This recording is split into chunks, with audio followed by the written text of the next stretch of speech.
Hello, everyone, and welcome back to By the Guide, the series where we go through a game using the strategy guide, in this case, StarCraft, and we're starting the Zerg campaign, which I think is going to be incredible. And I can tell you, this is the opening page in the guidebook as you go to the Zerg missions. I think it tells you just about everything you need to know about the Zerg, although I don't know how it translates to gameplay, which is something that, of course, we will see as we go along the missions. So really, at this point, I appreciate anyone joining, and I think we're all good to go into the game screen. And this is the first title card that we see in the Zerg campaign for Mission 1. It's from the Zerg perspective in this case, and it's from something called the Overmind. And they make us aware that the swarms have crushed a human resistance and laid waste to 9 of 13 Terran worlds. And then shortly after the fall of the Terran capital world of Tarsonis, the main Protoss fleet abandoned the sector, so essentially now they're only going on to remove the final Protoss forces that remain. The second title card, which is gorgeous, by the way, always love that space screenshot with the planet on the right-hand side. So pretty as I look at this. But it's called Among the Ruins. That's the official name of this mission, and it is still on the capital world of Tarsonis, well, the Confederate capital world, that is. Before we go into the mission debriefing screen, I have to preface this by saying it is a glorious entrance to a campaign. And you will see why I say that when everything from the voice acting to the background screen, all of it will just come together. So instead of me explaining, I think, word for word essentially, or in my own words, what the story is, I think it might be best with everyone listening along together. Awaken, my child, and embrace the glory that is your birthright. Know that I am the Overmind, the eternal will of the Swarm, and that you have been created to serve me. Behold that I shall set you amongst the greatest of my cerebrates, that you might benefit from their wisdom and experience. Yet your purpose is unique. While they carry forth my will to the innumerable broods, you have but one charge entrusted to your care. For I have found a creature that may yet become the greatest of my agents. Even now, it resides within a protective chrysalis, awaiting its rebirth into the swarm. You must watch over the chrysalis and ensure that no harm comes to the creature within it. Go now, and keep safe my prize. When I went back to replay this campaign, this completely stunned me. I mean, I was just speechless with everything that I had seen right now and heard. Such a powerful voice that they chose. I really think they did an incredible job with that. And just the background, I mean, it looks everything with the atmosphere. It just tells me it's the Zerg. And everything from the story to where we are the chosen cerebrate, if I say that correctly, where we are the #1 agent of the Overmind, and our job is to protect some chrysalis that seems to have a powerful entity within. And on the bottom left, before I forget to mention that, are our objectives, which is to create a spawning pool, create a hydralisk den, and protect that chrysalis. I know that we've been on this screen for a little bit now, but I have to point out another part of the story because it is just so spectacular. I mean, look at the Overmind with its enormous eyeball. It's intimidating, and the art direction they chose just fits it so spot on. But this Overmind sets us up as the greatest of the cerebrates that I mentioned earlier, but that we might benefit from the wisdom and experience of all of the other cerebrates. Those are powerful words that they included in here, while also mentioning that our purpose is unique. I think that the dialogue in this opening campaign really just something speaks to me on a level that it's hard to describe because the words here are not the typical words that you hear in very many games that I have experienced so far. All right, well, with that all said and done, it's time to move in to the game itself. As we get into the mission, we are immediately greeted by a character with some text on the screen that says Dagoth. Now, I'll be honest, I don't know if it's Dagoth, Dagoth, Dagot? I don't know. I'll probably go with Dagoth, and we'll just leave it at that for now. However, before we go into the actual text, let's bring up the mission map first and foremost. Whenever I pull up the map, I always prefer to start off where we as the player begin on the map. Now, in this case, it's on the bottom left-hand corner with our start base that is outlined, along with that Chrysalis that was mentioned earlier in the mission debriefing. From here, we can look along the bottom right-hand side where we see an arrow pointing to the right, along with a Terran base or Terran structures that are outlined. We go further north and we see a Terran base as well. Going to the left, or the top left of the map now, there are some additional resources as well as a Terran starport. This leads us perfectly into the battle strategy, which we see there's a couple of new units, a Zergling and a Hydralisk. We also get a drone, which is the basic building unit of the Zerg. However, we will cover that in the gameplay portion when we get into the mission. Going to the battle strategy section, we learn that the mission is a giant leap down in difficulty from that last scenario of the Terran Mission 10, which is very nice, as of course we're learning a new race at this point, as would any other player that's doing this for the first time. And the author advises the solution can be summed up by the word Hydralisk, because they are very powerful. They attack both air and ground, which is perfect, and we should build about 20 of them or so is what they advise here. Further down in the second paragraph, the key to the mission is that Chrysalis, and we need to keep at least 6 Zerglings nearby it at all times, and also build a pair of sunken colonies near the Chrysalis, and those sunken colonies are basic defensive structures that the Zerg have, so we will do that too. And one more thing, and Dagoth, I'm sorry, we're almost done and we can get back to you, I promise. So that last thing is the resource management, where we learned that whenever we create a new structure with those drones that I mentioned, the basic worker units, we lose the drone that created it. That's very important to know because the drone mutates into the structure. They become it rather than building it. That is a fascinating difference between the races already from when we played the Terran race, and I, again, just commend the people that created this. It's so incredible, all the differences. However, moving further down, we see that we need to build as many drones as possible early on, as we should typically almost always do, and then build a spawning pool and a Hydralisk den. There is something called an evolution chamber that will help us strengthen our weapons, but it's not necessary. However, we should almost always do that, and I typically always do. We definitely want to explore technologies to their fullest, is what the author says, and we will do that as well, so we can learn about the race and the strengths and weaknesses of every unit. Now is the time, Dagoth, and you have been waiting so incredibly patiently. I can't tell you how much that we all appreciate that. Now we can read that the hatchery is the heart of any Zerg colony, and the hatchery is the building that we see in the very center of the screen, and it's where we spawn all of our units as the Zerg.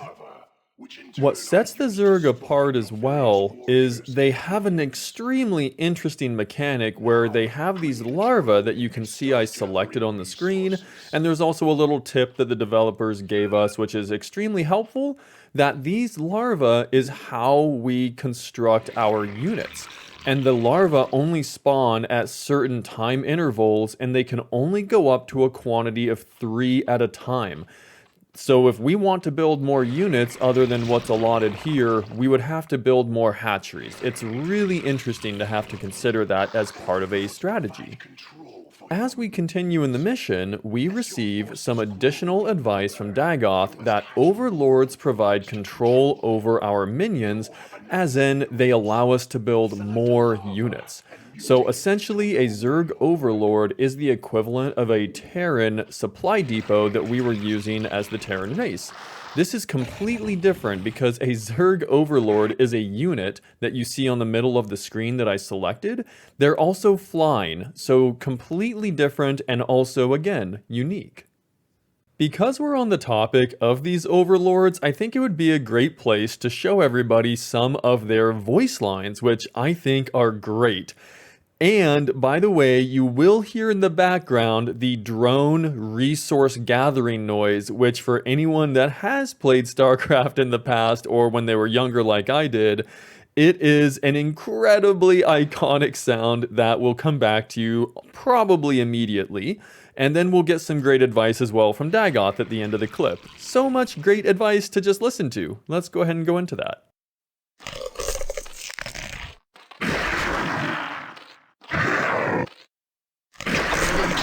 Warrior strains, you must generate the various hive structures. The drones themselves mutate into these structures. Yet be careful.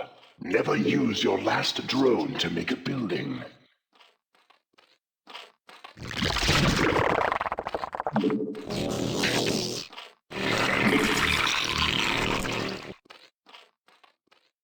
You know, I'm sitting here as I'm creating this video, and it still comes to me how special all of these sounds are that everyone created when they made this game. It just, still, all this time later, sounds just as unique and distinct to me, and it's just beautiful. I don't know what other word to say, because even playing this, everything just screams that you're playing the Zerg, and it is just so easy to see and to hear and to feel everything that the people that created this wanted you to be able to experience. Just truly amazing. And yet, there is even more to the Zerg that creates an atmosphere of uniqueness, because we learned from Dagoth that we can only build Zerg structures on the creep, which is the purple goo or jelly or, I don't know, jam, whatever you want to call it, that's on the ground. And we can only build structures on that, and we can extend that creep out to other areas by building those creep colonies. Otherwise, the only building that we can really make that's off of the creep is a Zerg hatchery. Now, I will say that on one side, it does feel as though we are being bombarded with information, and the number of tips is quite a bit. However, I think the developers went about this in the best way that they could, given that they would probably like to allow the player to get familiar with the race as quickly as possible in this first mission, in order to accelerate the campaign to a much quicker degree than in the Terran campaign, because the person playing this on average would most likely already have quite a few mechanics down just from that first Terran campaign. Just a little bit later, and we are introduced to another character as Zaz that says, "Greetings, I am Zaz," and they too are a Cerebrid of the Overmind. And before I read the rest of it, I have to say that first we're introduced to Dagoth, who patiently waits for us oh so kindly, and then next it's Zaz who says, "Greetings." Everyone is so polite in this Zerg campaign. I can't believe this. I don't know what this has to do with anything I've been talking about, but I just wanted to point that out. It's very interesting. However, this Zaz character has identified some Terrans in the sector that we need to, I suppose, get rid of. I'm also able to get to the point where I have those two sunken colonies built for defense, some of the Zerglings that are around the base, and also a Hydralisk den as well as that evolution chamber. Same with the Zergling spawning pool. All of that has been built, and I want to take a nice moment again for all of us to be able to sit back and appreciate all of the individual sounds that were applied to each building as you click on them, which is the same that's true for the Terran buildings, and it will be true, I'm sure, for the Protoss. But again, just take a moment so we can all listen to this.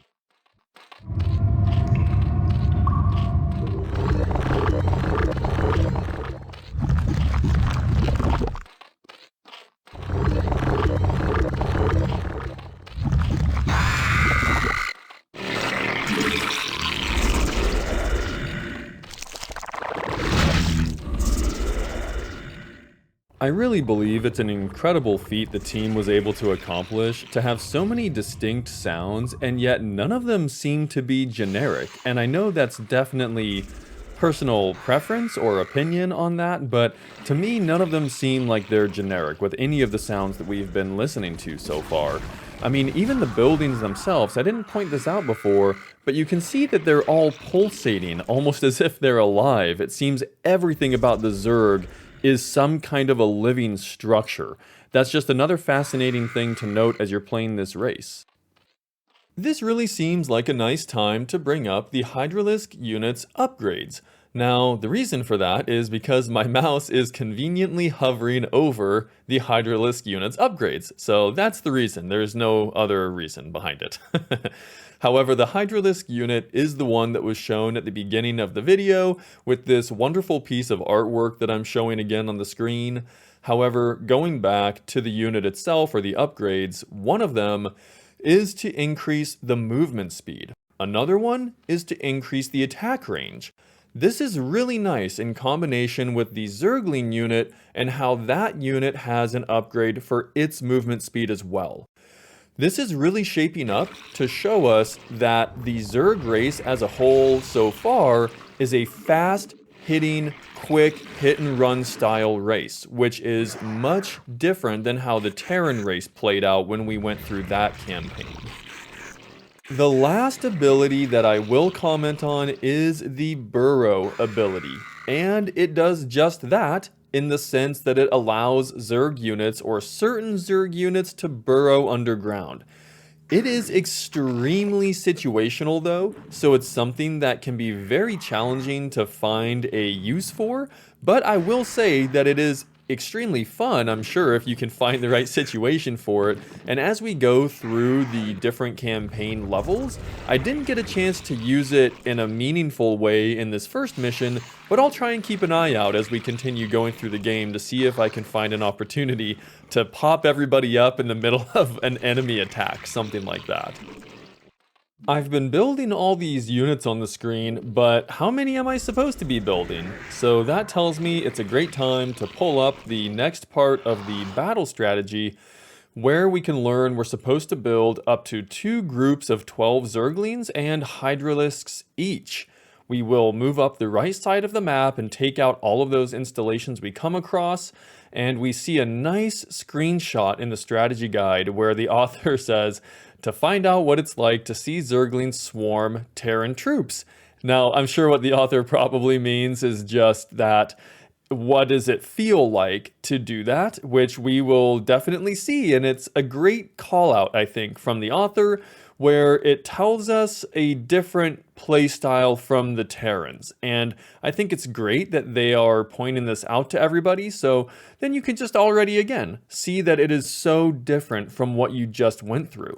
Further down though, on the battle strategy, right below the picture or the screenshot, we see that the other area that we must clear is in the upper middle portion of the map, where there is a starport and light resistance. And then after we have swept away the Terrans, we win.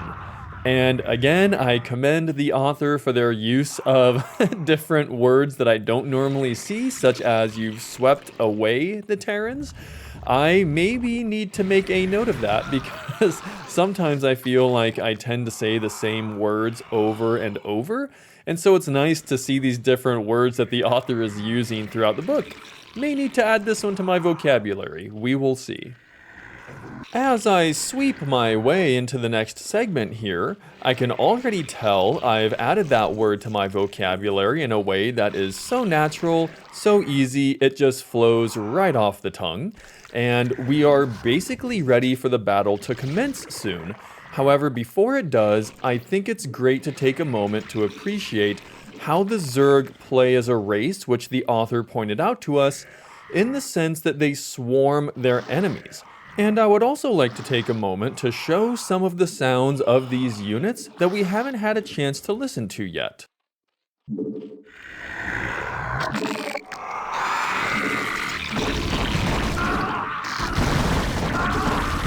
The hive cluster is under attack.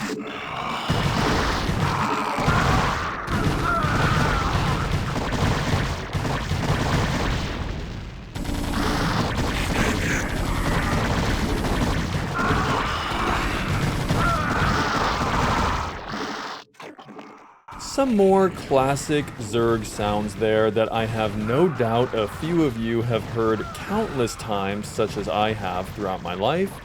But I did want to mention that if anybody ever feels like it's getting to be too much with showing some of these sound clips, please let me know. I would really be open to hearing any feedback around that, and that'll help me to improve as I go through this process.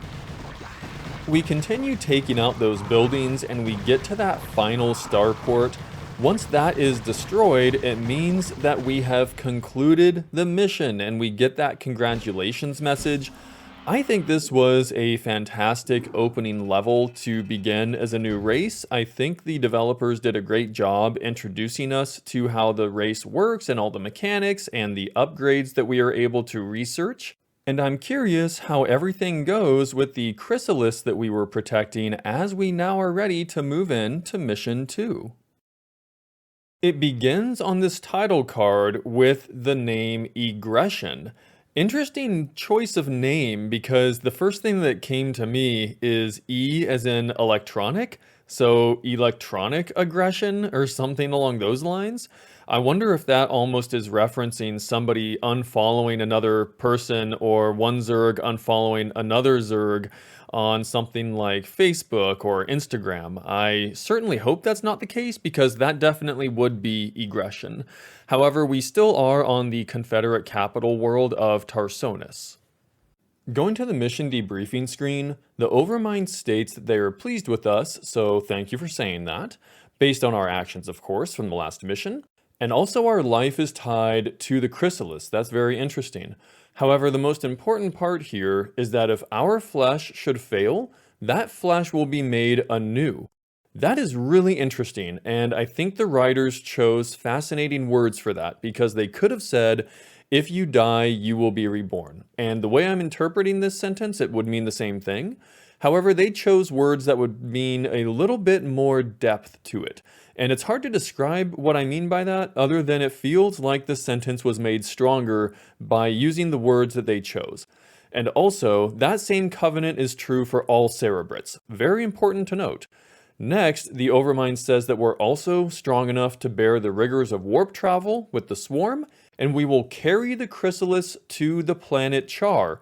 That is another great thing to take note of because the planet Char is extremely important in the lore of StarCraft for the Zerg. Well, everybody, really. But we learned from another Cerebrit that the Protoss is in orbit still, and they will stop us at every turn. A second Cerebrit says their brood shall aid us. So really at this point, we can look at the mission objectives on the bottom left, which is just a single one, to transport the Chrysalis to the beacon. With that, let's go to the mission. This first section will be a little bit different than how we've been going through things so far.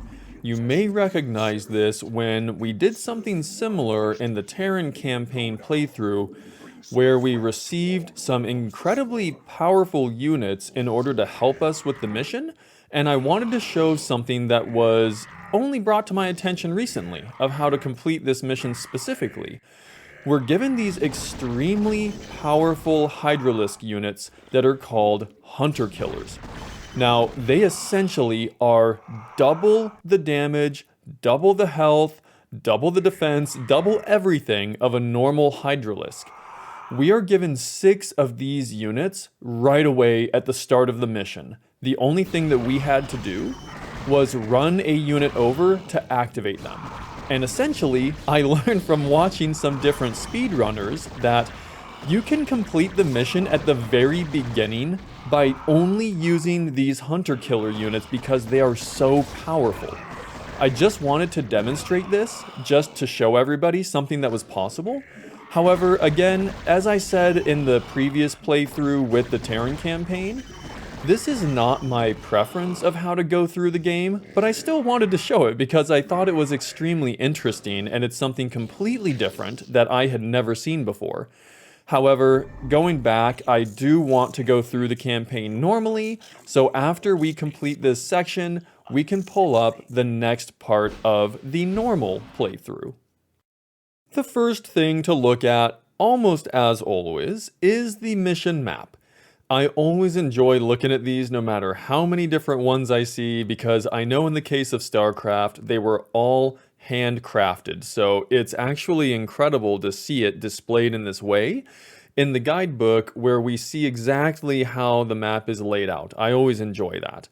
But we are starting in the top left of this map specifically. However, in the furthest top left corner, there is a Chrysalis and then the hunter killers that were displayed previously. To the right of us, and also the south or the bottom of us, we see Protoss attack paths. That's extremely helpful to take note of. There's also an arrow pointing out to us where we should be attacking from, which is essentially through the middle of everything, weaving in and out in order to get to the beacon at the bottom right. Up next is the resource management section that states as the mission begins, we should set 2 drones to collect minerals while a third mutates into a Vespene extractor. That of course will help us to get that Vespene gas early on. We should also build that Hydralisk den and then upgrade the weapons and the movement numbers or movement speed of that unit. Also be sure to leave some units behind in case the Protoss launch a counterattack, which they're known to do, and that absolutely does happen, so thank you for pointing that out because that did help me through the mission. The final section to bring up is that battle strategy, which cannot be left out or forgotten. And we're advised that the Cerebrit has given us those 6 hunter killers, and in order to activate them, send a unit over. A great call out from the author because I could see it being almost not obvious that you need to send a unit over. It's easy to miss that. And so I believe that it was nice to specifically call it out so somebody knows they can use them as part of their starting army. The author says to take those 6 hunter killers along with the 3 starting Hydralisks that we receive, and to take out the initial structures and units that the Protoss have around our base. At the very bottom is a caution note that we don't see too many of, that states to not move off the creep until we're ready to keep our attention on the attacks. Also, it's a good idea to build 5 or 6 extra Hydralisks before we go out to attack the Protoss if we're unsure of our tactics. However, I don't feel unsure thanks to the great advice that we are receiving from this strategy guide. With that, let's go to the first part of this mission. I immediately set those 2 drones to start gathering resources as the author stated. I also start building a couple of drones so that way I can get that extractor built shortly after that. I do also take those 3 Hydralisks to go up and activate those hunter killers, which it looks like it was Dagoth that gave us those. Really appreciate that, so thank you Dagoth. I will make a note of the hunter killers that when I used to play this as a kid, I never wanted to use those units in my army. I always left them behind because I imagined that they were some kind of heroic honor guard unit that I could never lose, and I never wanted any of them to die, and they had to stay behind to specifically protect that Chrysalis. So it's just really interesting that now after all these years, I'm actually using these units for once. And what's fascinating about them is on the one side, of course we saw that you could say they are a little unbalanced for this mission, considering that they are so powerful as you see me going around and destroying the Protoss units and structures. However, it's important in my opinion to make note that although it's a little imbalanced, I think that the developers went on the side of what would make this really interesting and different compared to how we've gone about things so far. There have been specific hero units like Raynor and Kerrigan, but we haven't really gotten specific heroic units in general like these hunter killers. So although it does unbalance the mission, you could argue, I think that in this case, it does go on the, I suppose, fun factor or the enjoyment factor of this mission. And so I really appreciate that they added this in, even though you could say that it does make it a little bit too easy. But again, I think that it's really nice to have them as part of this mission. After taking out those initial Protoss structures and the units around them, that really completes the first part of the battle strategy, which leads nicely into the second portion of the battle strategy.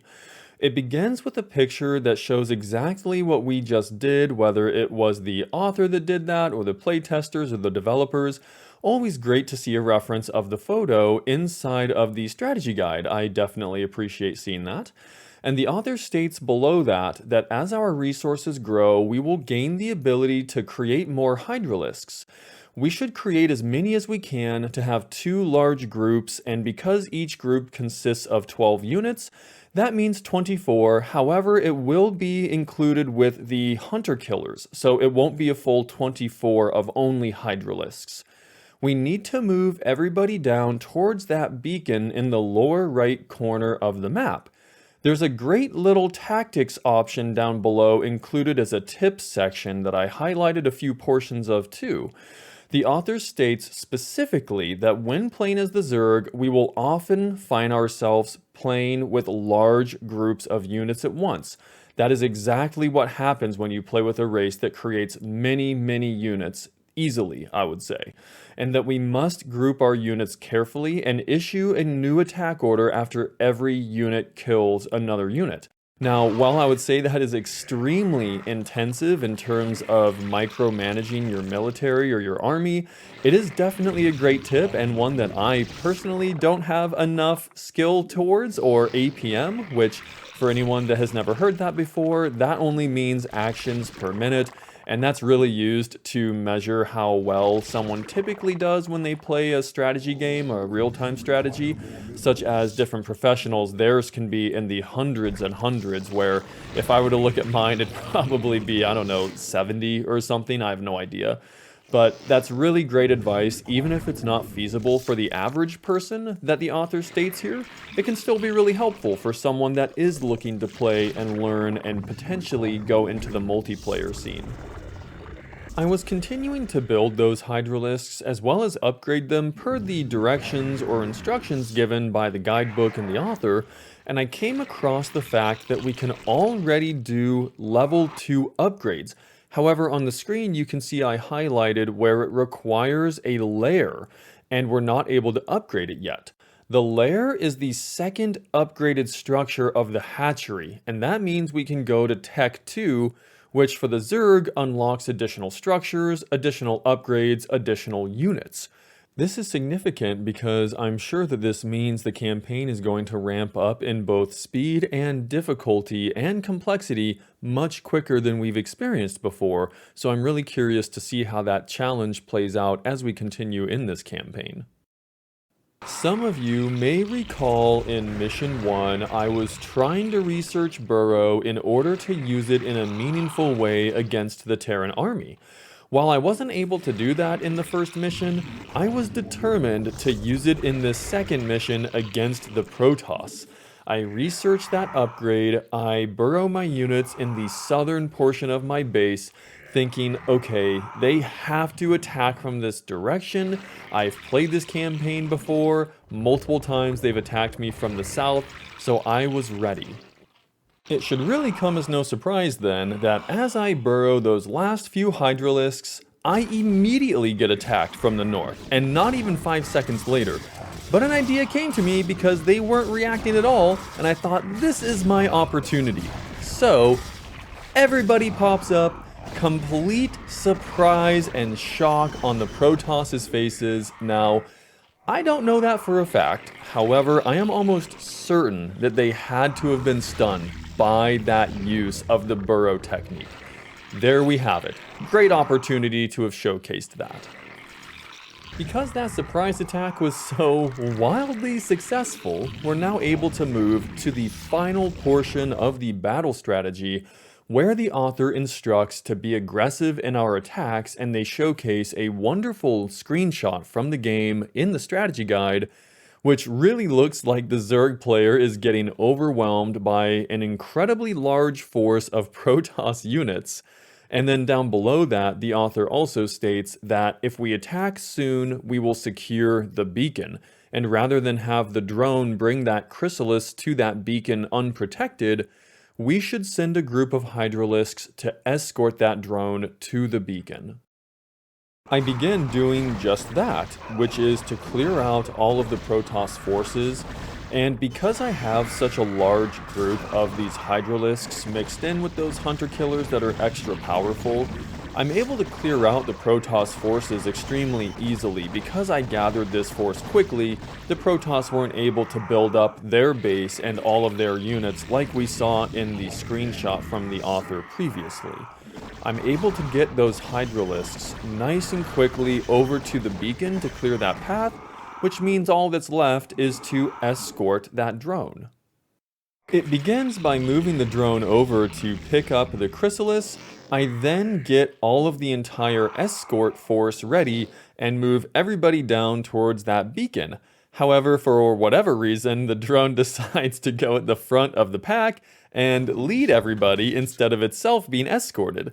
However, that word escort, it was making me laugh because of this situation, and it actually gave an idea to me of, well, if the drone is supposed to be escorted because it's carrying this Chrysalis and it's incredibly important, doesn't that mean that there should be some kind of potentially grand royal welcome when it gets to the beacon?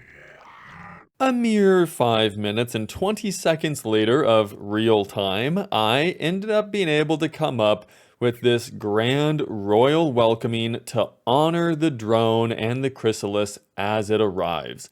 I meticulously placed everybody as close as I could in this order, and that's why it took me just a few minutes to get that done. However, well worth it because I don't know why, but for some reason it felt warranted on this part of the map. So the drone comes down, and I'm sure it is filled with nothing but pure appreciation that is almost overwhelming based on how it is welcomed into this beacon, at which point we are told that we are set for hyperspace travel. This really concludes Mission 2, which has been a great journey. Why don't we go into Mission 3 to see what that has in store for us next? With the first title card, it appears the Protoss have been scattered and defeated for the time being. The Overmind has withdrawn the Zerg to the world of Char. For anyone that may not recall, that is the primary homeworld of the Zerg. We see this on the second title card with the mission name, The New Dominion, and the description below it that the primary hive cluster of the planet Char is where we are located. This title card also is gorgeous, by the way, with all of the lighting of the background. Always enjoy pointing that out, as long as I remember to do so. However, moving into the mission debriefing screen, the Overmind informs us that the Chrysalis is overflowing with incredible power, and it's only a shadow of the pure power that it has. One of the Cerebrits also states along the same lines that that power has reached out to space and lured enemies to the Zerg. Of all people, General Duke is back somehow, and is the one we're coming across, and it's now Emperor Arcturus. Nice little note that they stated here for us, so we can see that it's no longer Arcturus, but Emperor Arcturus. So it appears they are searching for us. The Terran are searching for the Zerg, that is. And we leave this conversation by seeing that we must engage the Terran forces with care and protect the Chrysalis. That also coincides with the bottom left and protecting the Chrysalis and also eliminating the Terran presence. When we get into the mission and pull up the map, it is a little bit different than how we're used to seeing it because it's much more elongated and it's not as wide.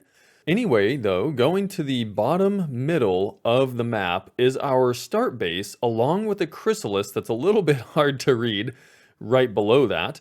And before going further, we do honestly see there's a lot of circles and triangles all around our base.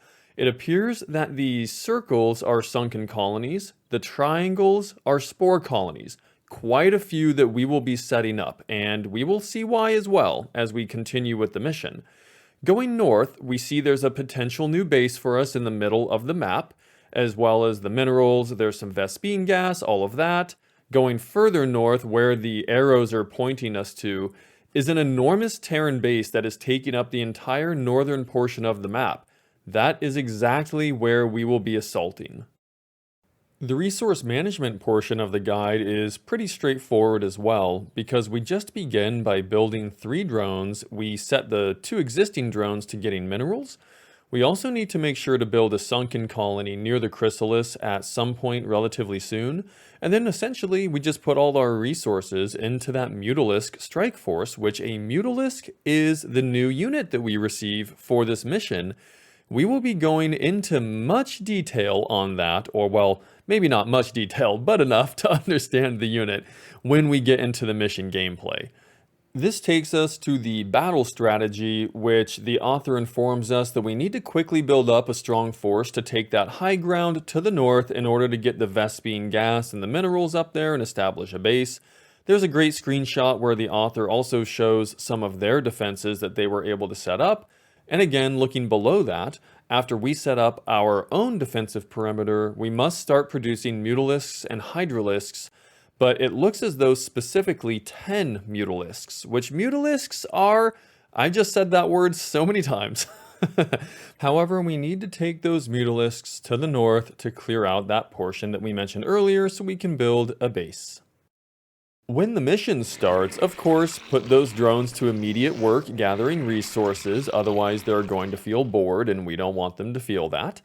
But now we can look at the new unit that we receive on this mission, although to be fair, we did receive it on the previous mission, but it is really showcased here because the mission in its entirety is almost built around this unit, as we will see as we play through it. This is also the infamous Mutalisk that was spoken about roughly 88 times previously. Just like every other unit, it also has some great voice lines or sounds that we will get a chance to listen to right now.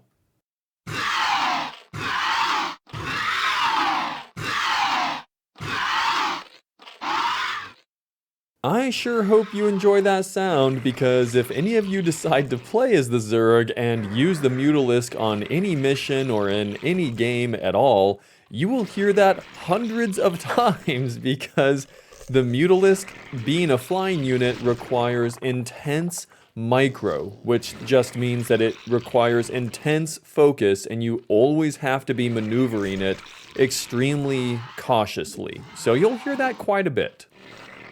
Something that makes this mission slightly different is this Chrysalis that we were protecting previously no longer can be moved. It is now firmly in place and it has hit points. That's critical to make note of, because we know now that the Chrysalis can die, which is why we have to protect it. And it only has 3 spore colonies around it, which must be why the author mentioned to build those sunken colonies. So that really should be what we work on doing next. It's a good thing we did build those sunken colonies quickly as well, because we were attacked by, although granted an extremely small force of only 2 Marines, but that's a great sign of what is to come with how the computer will be much more aggressive in this mission compared to what we have seen previously. Because of that first attack, I did make it a priority to build those defensive structures before gathering all the Mutalisks. Shortly after I start building drones though, I get attacked by a much larger Terran force, which really signaled to me that yes, the AI or the computer in this game is going to be much more aggressive. They even took out some of my drones in this case, so this is where I really start to ramp up my defenses and production of units. I upgrade the hatchery into a lair, as I mentioned previously on the last mission, in order to get the higher tier of units, which allowed me to build this Zerg Spire that you see on the screen, where I have highlighted one of the upgrades to increase the Mutalisk's air attack. Well, this is a general all flying units attack, but the only unit in this mission I'll be using is that one flying unit of the Mutalisk.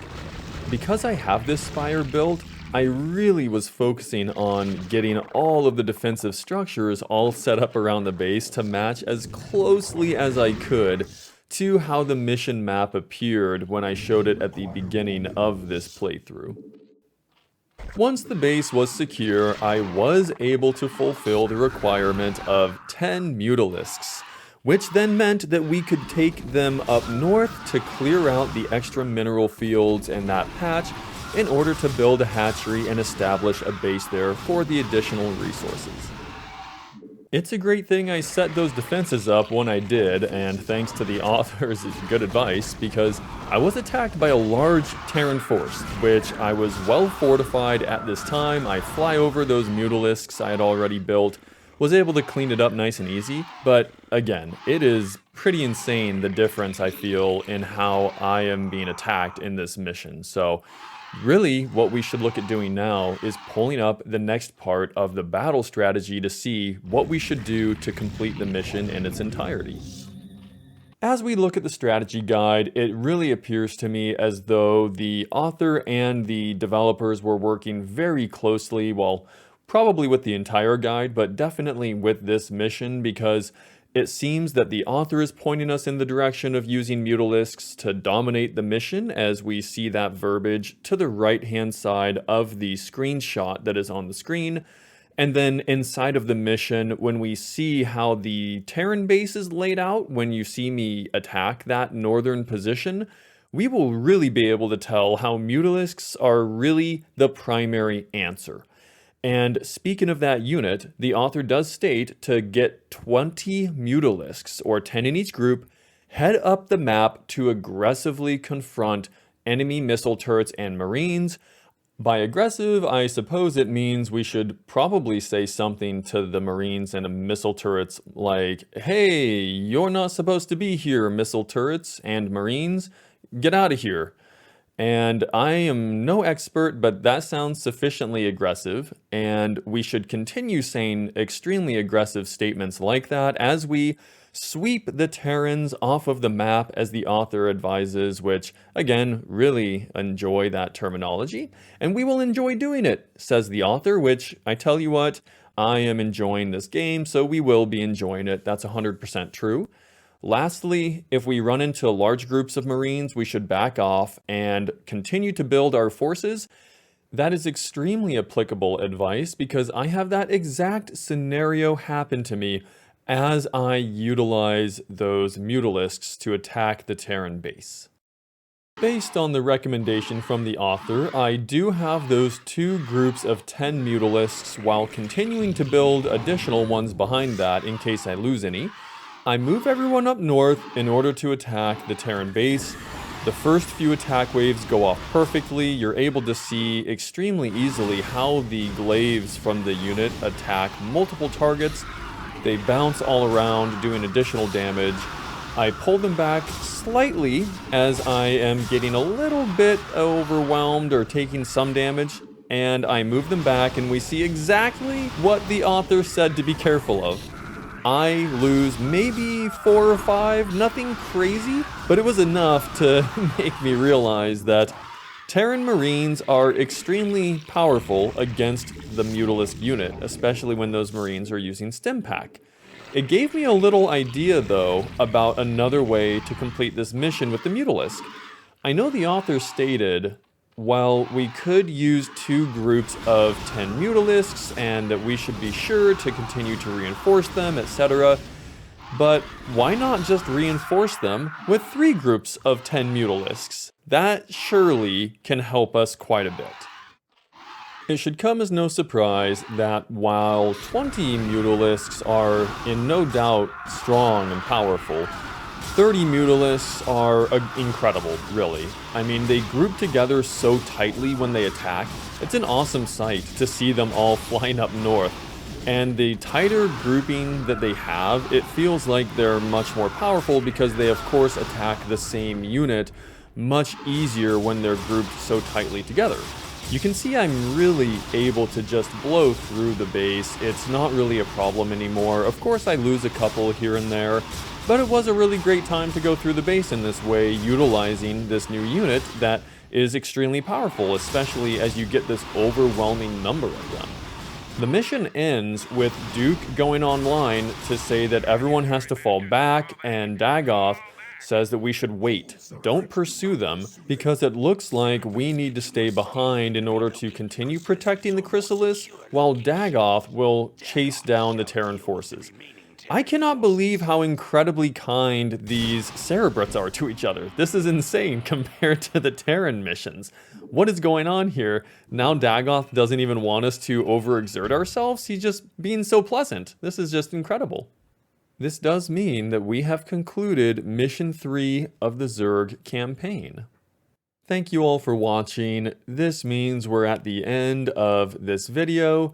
I truly appreciate all of the support. It really means so much, and I wish you all a great and wonderful rest of your day, wherever you are.